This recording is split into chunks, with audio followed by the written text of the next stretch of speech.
All right, what's up, YouTube? This is G-Man coming at you.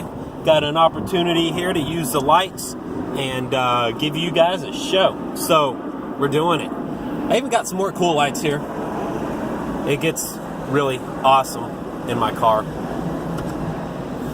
But I'm not going to play those super cool lights. Anyways, yeah. So,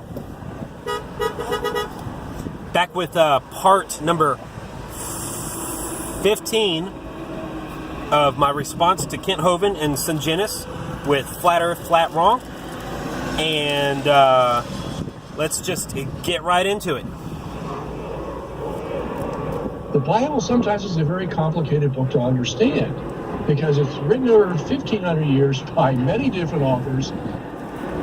Now, he's right about that one. The Bible is a very complicated book to understand. Okay? That's why we say do your own research. It's why you have to do your own research to find out the truth. Okay?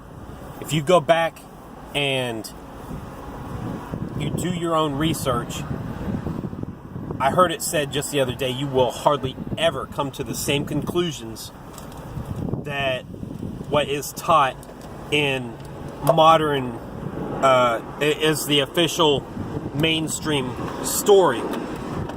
You'll come to you'll find out different information. You'll find different stuff out to be true whenever you do your own research.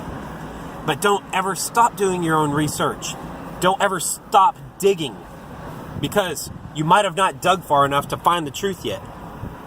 There might be bigger truths, such as this flat earth. This flat earth truth has encompassed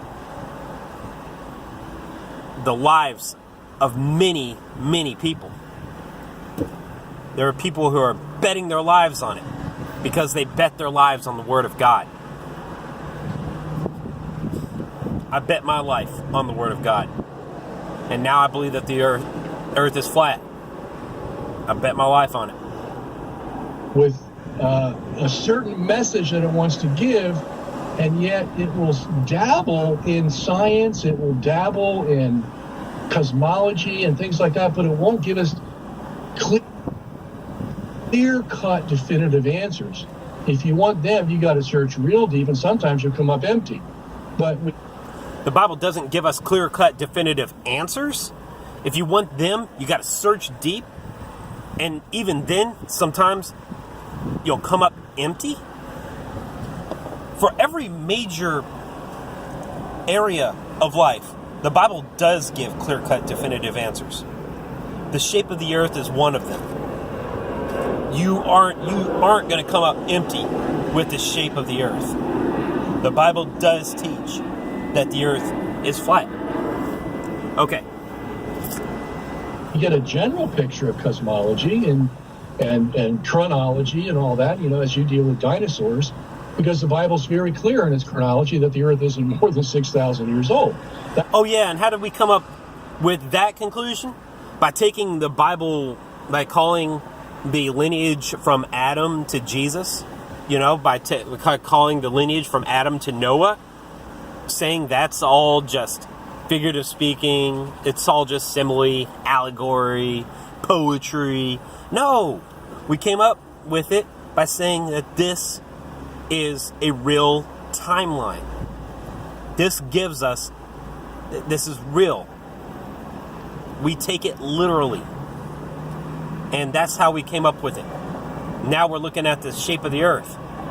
We didn't even know that the Bible spoke about the shape of the earth before this flat earth movement. We didn't even know that the Bible spoke about, we thought that the Bible didn't say anything about it at all.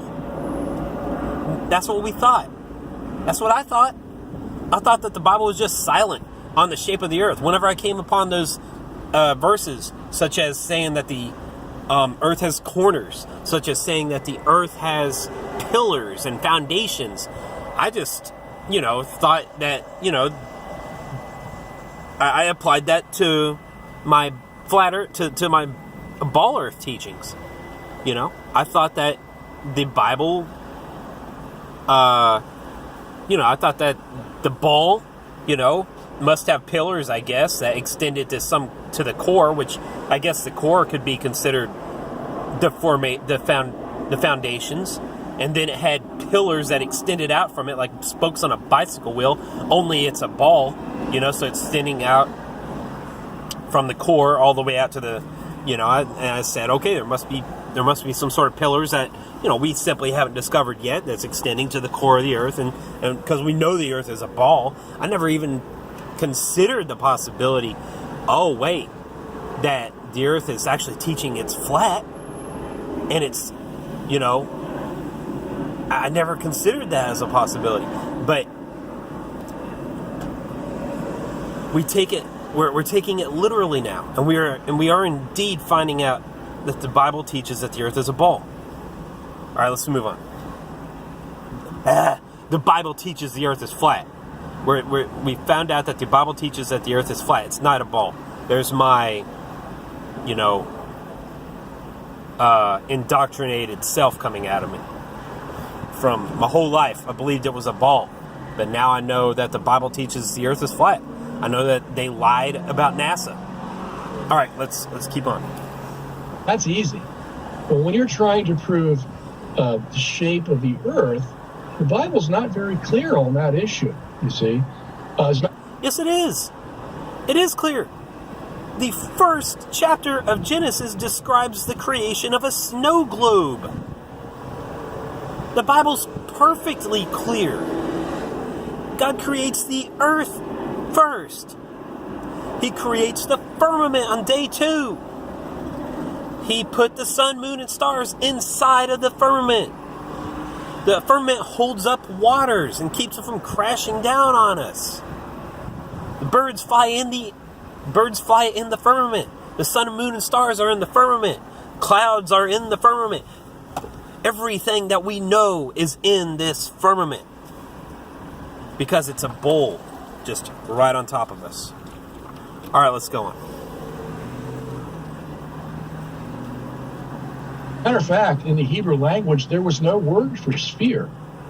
The Hebrew language was a very simple language of 8,000 words. They didn't have a word for uncle or aunt. They didn't have a word for oval or rectangle. Now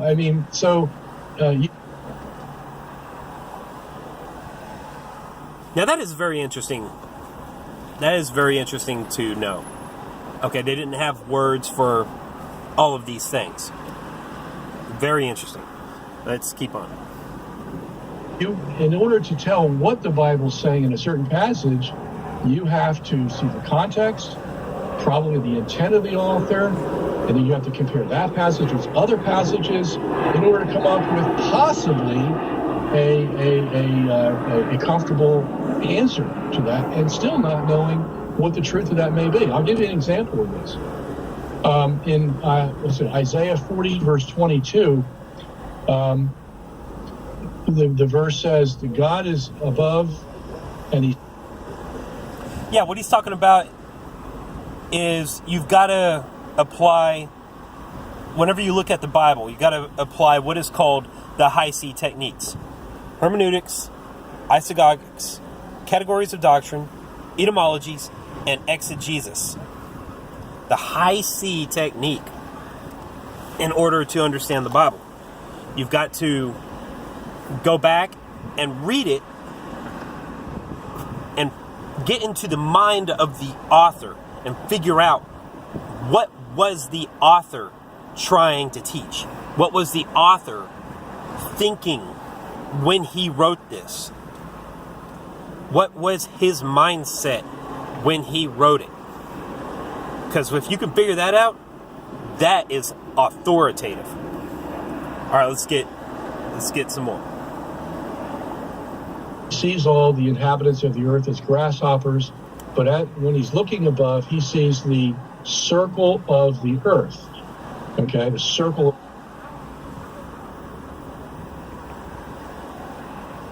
Okay, so Isaiah 40:22. I'm gonna say this right now. Isaiah 40:22 is straight up flat earth verse. Completely flat earth. The whole thing is flat earth. Okay, the first phrase says, God sits on the firmament. Let's look it up.